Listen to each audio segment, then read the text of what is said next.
So today we are going to talk about creating and understanding a habit loop. The brain is always searching for efficient ways to get things done.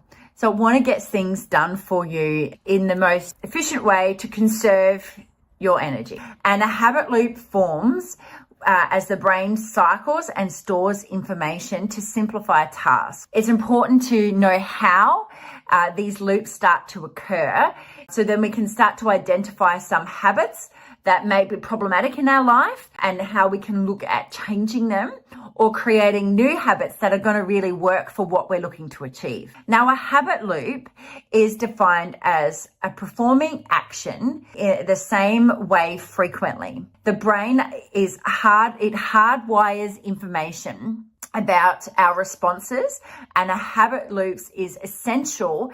It's essential to the way that we function in life. But the brain doesn't define between the types of information that it stores.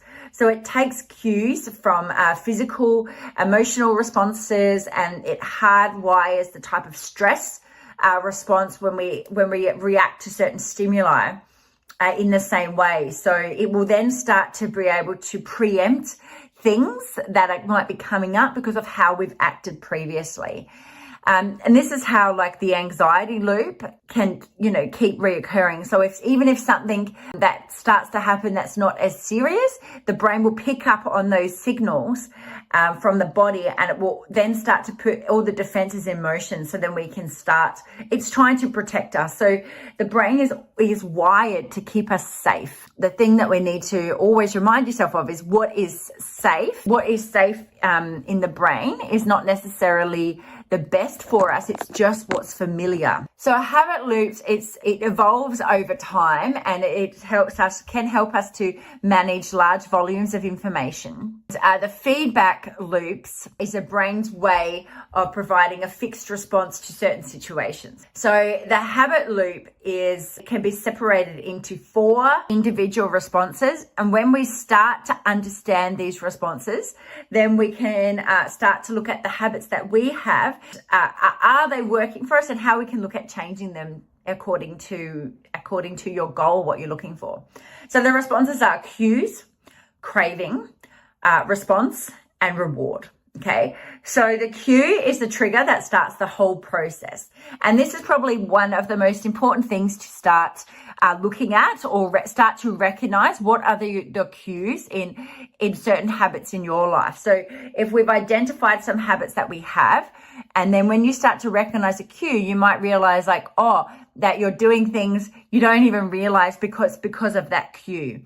How automatic driving starts to come. You want to turn, you automatically turn on the indicator, So the cues, their behaviors, they're very responsive to the environment around us. It can be really, really important to control these types of cues, and we're looking to change habits. When you're wanting to change these cues, the trick is to make them really obvious.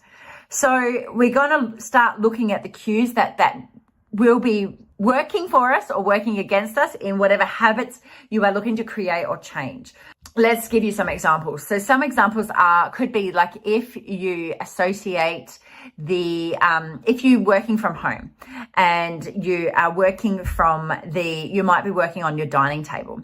So then people find it really hard to find that break in because they're in their family life and their work life, because they're working from that table.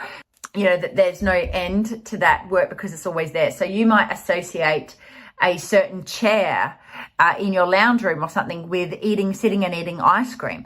And all these cues, remember, are different to you compared to anyone else. They're all unique to where you're at. So you might have a certain a certain couch, lounge chair or whatever, and that's associated with sitting and eating ice cream. So every time you're going to sit on that chair, even if you don't think about it, even if you hadn't thought about it before, you're going to then want to get an ice cream.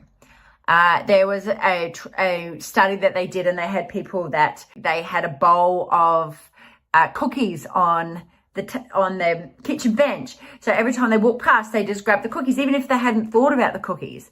So we just want to look at what are the cues that you have around. There was, I think it was called the Vietnam study, and it was a study that they did on the Vietnam veterans. So a lot of them became heroin addicts, and this was talked about in the book Atomic Habits, which I really recommend that you read. So they were heroin addicts, and so obviously it was easy to get while they were over there. They were also surrounded by other heroin addicts, during the war. But when they found that a lot of them, when they went home, back to America, they broke the habit of the drugs, and they didn't go back into being addicted to heroin.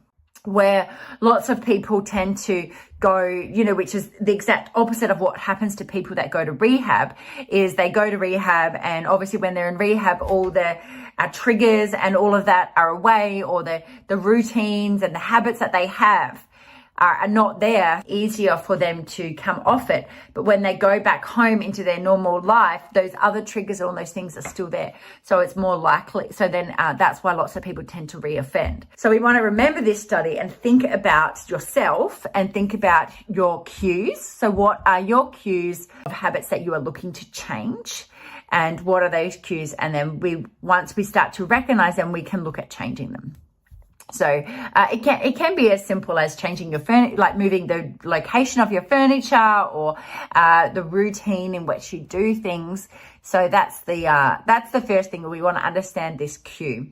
Next, we want to understand the cravings. So these cravings is like a sense of anticipation that you feel after experiencing this cue. It will provide a spike of dopamine that will be higher than what you'll receive when actually doing the behavior. And so this makes these cravings really influential when it comes to your habits and behaviors. So that's why we want to look at, the cue is going to trigger off this craving. The next is a response. So this is the behavior or action that is taken as a result or the response for the cue or for your cue or craving. It's positive behavior. You want to take this action do this more often. So I'm probably more looking at habits we're looking to change. But if it's habits we want to create or keep up, if it's positive, then we want to keep doing this more often. And if you want to keep creating for new habits, we want to make it as easy as possible. You want it to limit the kind of friction that you might feel that's going to make it harder. We'll use the example of, lots of people say they struggle to, and I know I've seen this in me, like you go, oh, I don't want to work out for an hour, but generally if I say I'm going to do 5 minutes or 10 minutes, I'll do that shorter time. And then I've already started, I'm like, oh, I may as well keep going. If you are looking to create a new habit of running, and instead of looking at the bigger picture, we're only going to look at the small picture and just put on your running shoes. And then once you've got your running shoes on, you're like, okay, I'm more inclined to do it. The same of getting your ready for exercise. So like if you get your clothes on, and so then so we want to look at making, when we're looking at our response, because the brain is always going to look for the path of least resistance. So we want to make it as simple as possible in creating, if you're looking to create a new habit. And obviously, if you're looking to get rid of a habit, we've got to go back to the cues, and you would want to make it harder for you because you're more inclined not to do it when it's harder. They say about setting yourself up for success the night before. So say you would lay your clothes out, have your water bottle, your keys ready. So there's nothing that can stop you on the way. And you're more inclined to stick to it and to keep going.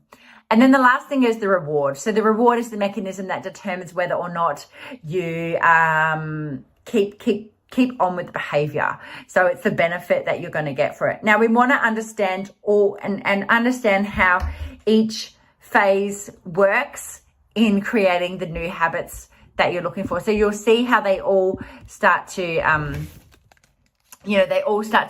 how each habit influences whether, on this habit loop, and how it influences the decisions we're making and whether we're going to stick to something or not. When you start to pay more attention, you'll notice I always talk about when I used to live in Glasgow, I knew if I went home, I worked in the city and I wanted to go to the gym, but I knew if I went home after work, I would not go to the gym. I would go home and I'd get caught. So I had to create something. So I would carry my gym gear to work. So I would carry it into work with me. I would come home, walk past my own house to the gym, because I knew that I had to keep going, because if I went home, I wouldn't go back out. So that's why I created that path of least resistance of already having that stuff, because it was going to be harder for me to go home and to get changed at home and whatever else. So it's things like that. So you've got to look at how you can make it as easy as possible. I used to, again, I'm using exercise as an example. I used to sleep in my gym clothes. So then when I was doing participating in an early morning class, I'd sleep in my gym clothes. So then I just had to get up and get my keys and just get straight out the door. So I was making it as easy as possible for me to not give up. And when we are looking at changing habits or creating new habits, I want you to start looking at what are the things you are doing.